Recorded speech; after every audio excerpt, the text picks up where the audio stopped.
2004 GMC Yukon I'm working on. Had issues with the front end. When I bought the truck, it was just a junk truck. Replaced the front end with the Detroit axle. 2 years later, it crapped out. And actually, this winter is sat, so I had to redo the transmission. So here's the Detroit axle one. This is the pitman arm. Idler arm sits on the passenger side, not connected to anything. It just sways. You don't want to see any play. If you see that moving, that's no good. Now, that's 2 years. That's it. I don't drive that much. And here's the AC Delco. Look at the thickness. Look how thick it is, and wider, taller. And then you also got the piece here, so you can put a ratchet or socket on there if the nut sticks. Look at the height difference. So you got more ball material and socket, so you got more to wear out. And 3 or 4.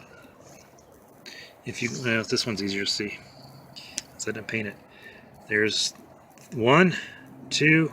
You probably can't see that one in the camera. There's 3, and there's 4. You see these little grooves, these big ones?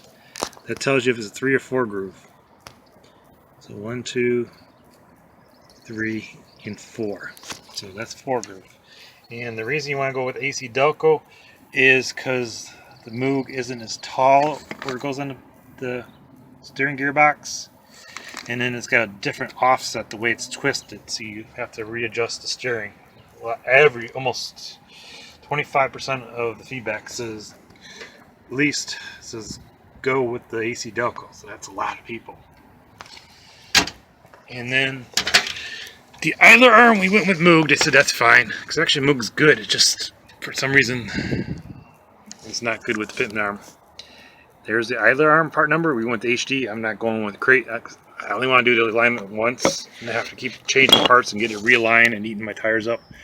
There's the idler arm bracket and the idler arm itself. You want to, when you replace one, you replace the other. And the Moog comes with this piece, remote hose, so it makes it easier to grease. And then that just goes on there. And then the Moog also has, so you can put a Allen wrench, even Torx can get in there, so in case the nut doesn't come off, you can hold this from spinning to get it off. This one actually does too. This one doesn't say Moog on it though, that's the problem. But it seems pretty heavy duty. I don't really think this one's bad. They told me it was, but I really don't see any play in it.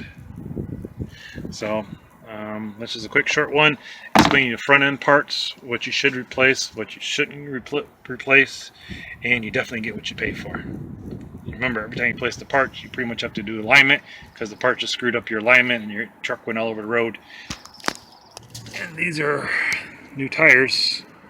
And if you can see the shouldering and the tire, you see all the depth here, my finger can go in there. My finger really can't go too far on the outside.